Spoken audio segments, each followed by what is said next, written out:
Bienvenue dans ce nouveau résumé de livre avec une analyse.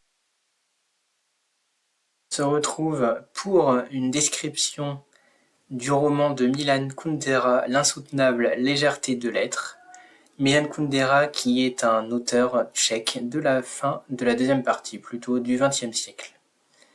Et si nos choix n'avaient aucune conséquence? Et si tout ce qu'on vit était léger?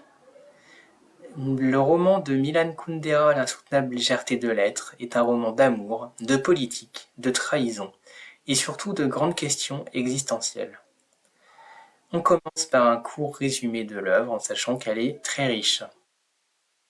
L'histoire débute à Prague dans les années 60. Thomas est un médecin brillant, libertin, qui enchaîne les aventures.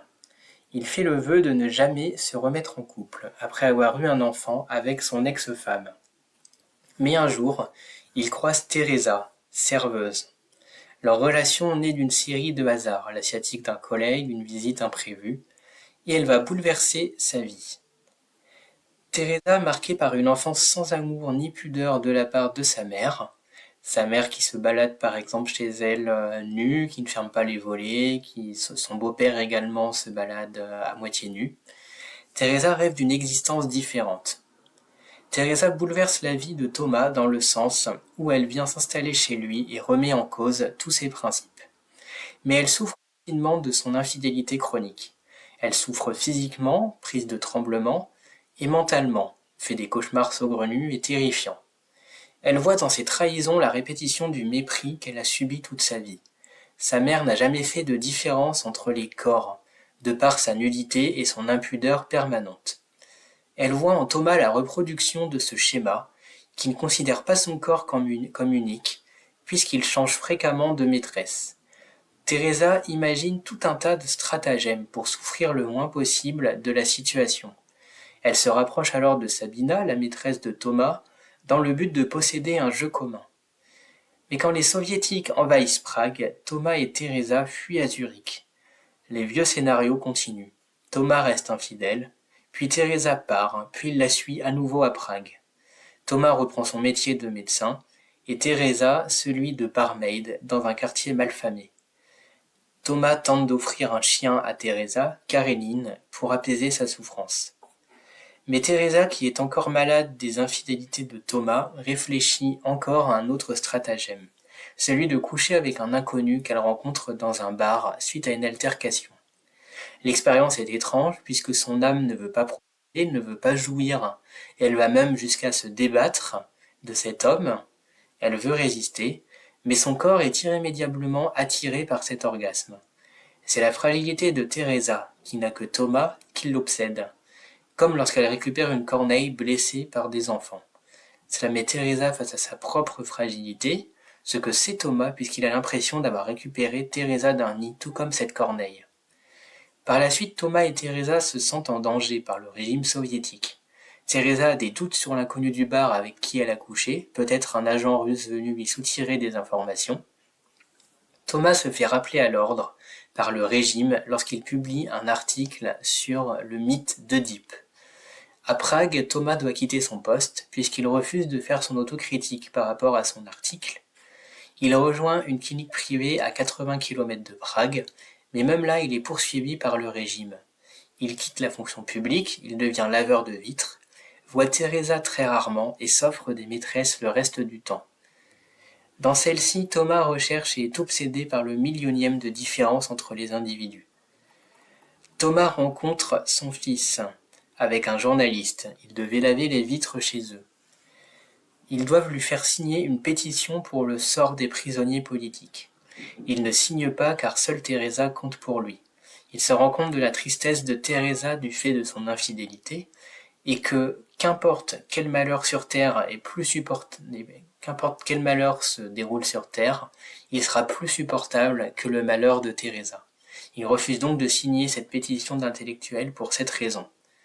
Après avoir visité plusieurs fois une ville d'eau où ils allaient en séjour, Teresa n'avoue pas à Thomas son souhait d'y déménager.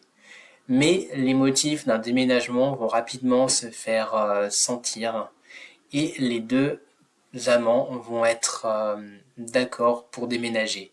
Thomas à cause des journalistes, du régime et de la rencontre avec ses anciens collègues, pour Teresa, les maîtresses de Thomas.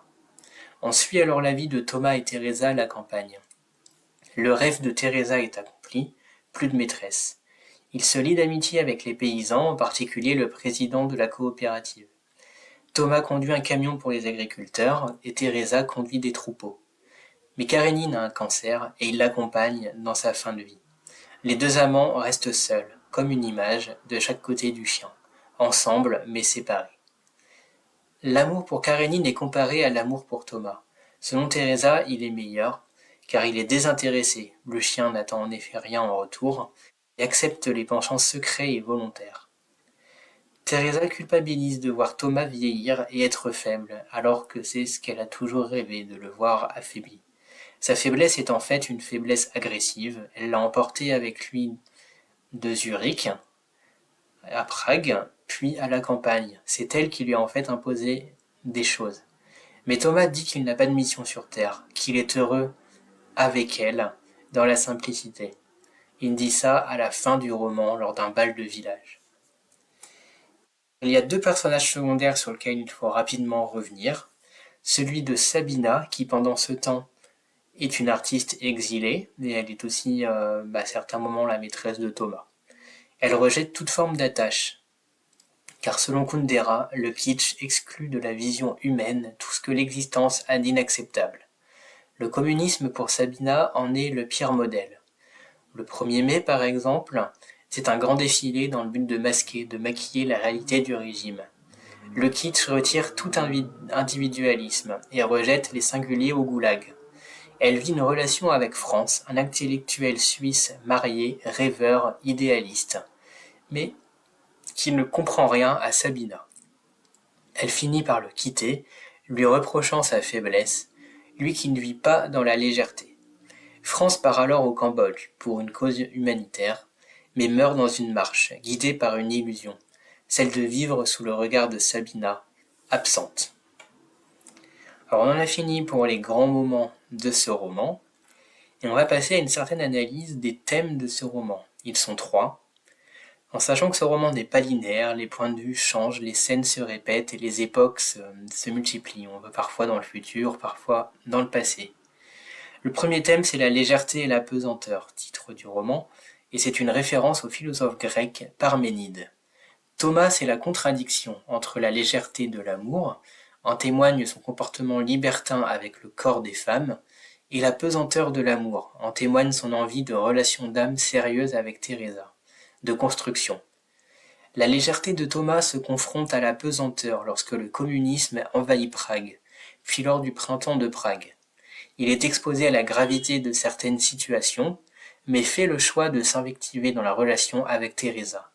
C'est l'opposé de France qui, lui, même après que Sabrina l'ait quitté, continue à vivre une relation imaginaire et pesante avec elle, en s'engageant dans la grande marche en politique. Kundera ne fait pas le choix entre légèreté et pesanteur, mais il défend les avantages et inconvénients de chacun tout en soulignant le caractère absurde de l'existence, comme un éternel retour. On ne peut pas en effet à la fois être d'une gravité face à toute décision à prendre, et en même temps savoir que notre vie ne se vivra qu'une fois, sans retour d'expérience possible. A contrario, pour la défense de la gravité, on peut penser au Es muss sein, expression qui revient fréquemment dans le roman. Cela doit être. Finalement, on peut faire des choix entre guillemets graves, tout en se disant je vis ma vie comme ça, je m'installe dans la pesanteur parce que cela doit être.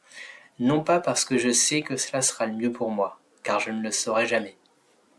Le deuxième thème, c'est le corps, l'âme et la sexualité. Thomas ne croit pas à l'âme sœur. Pour lui, tous les corps sont interchangeables, mais pas les âmes. S'il a rencontré Teresa, c'est par une série de 6 hasards consécutifs. Ce que nous dit Kundera, c'est l'amour commence à l'instant où une femme s'inscrit par une parole dans notre mémoire poétique. C'est cette mémoire poétique qui lui somme de rester avec Teresa, jusqu'à en finir avec ses infidélités, et de renoncer à tous ses principes. Car dans toutes ses maîtresses, Thomas était obsédé par chaque détail, chaque singularité dans l'attitude, dans le physique des femmes. Et donc l'âme sœur ne peut exister puisque chaque femme a ainsi son avantage, sa singularité sur l'autre. mais aucune ne s'inscrivait dans sa vie avec la même gravité que Teresa. Pour Teresa, le corps est source de complexes, à cause de son passé sans pudeur avec sa mère. Elle souhaite que son corps devienne irremplaçable aux yeux de Thomas pendant tout le livre, mais celui-ci la fait souffrir puisqu'il place l'âme au-dessus du corps. Teresa se sent faible et va jusqu'à rêver de l'exécution de Thomas, seul moment où elle le trouve en position de faiblesse. Alors on souligne aussi la beauté de toutes les images dans le roman qui est vraiment très très bien écrit. Et le troisième thème un peu plus compliqué, c'est le kitsch. La négation absolue de ce qui est sale et donc inacceptable. Par exemple, le communisme pour Sabina, les grands défilés et l'art officiel, c'est-à-dire la propagande, qui cachait l'aspect totalitaire du roman, sous une couverture plus jolie, plus bien intentionnelle. C'est une critique du collectivisme. On enferme les gens dans des défilés, on maquille les véritables intentions du régime, tout cela pour détruire l'individualité. Or, c'est l'individualité, la légèreté, la démarcation qui font vivre Sabina. Le kitsch est utilisé dans toutes les grandes idéologies, en matière de politique, de patriotisme et de religion. Par exemple, on retient de la Grande Marche les nombreux médecins, la star américaine présente, pour cacher la misère au Cambodge liée à la guerre du Vietnam. À la fin du roman, le kitsch est utilisé et est remis en cause. Thomas et Teresa vivent dans une maison banale, entourés de gens simples et d'un travail simple.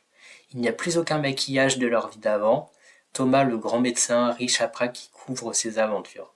C'est le questionnement qui libère du kitsch, et quand Teresa demande si Thomas enfin affaibli est heureux, il répond oui. Alors, en conclusion, est-ce mieux de vivre dans la légèreté ou avec du poids dans l'existence ? Merci d'avoir regardé.